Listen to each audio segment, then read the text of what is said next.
Welcome to Finance IQ for Teens. Most teens learn about money way too late. These 5 tips will help you build wealth while your friends are still wasting cash.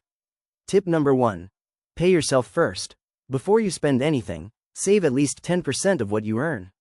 It doesn't matter if it's $5 or $50, just make saving a habit. The earlier you build this skill, the easier your future gets. Tip number 2. Track where your money goes. You can't fix what you don't measure. Use a free app like Mint, or create a Notion or Google Sheets budget. Once you know where your money goes, you'll spot the leaks instantly. Tip number 3. Understand wants versus needs. A new pair of Jordans might feel like a need, until your account balance hits zero.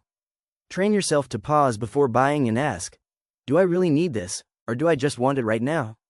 Tip number 4. Learn about credit before you need it.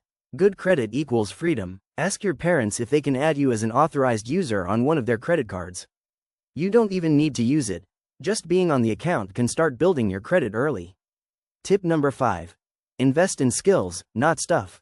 Shoes, games, and gear are temporary. But a skill, like coding, finance, or design, can earn you money for years. Buy the book, take the course, start the side hustle. You'll thank yourself later. If you found this helpful, hit subscribe. This channel is all about building real financial IQ, one smart move at a time.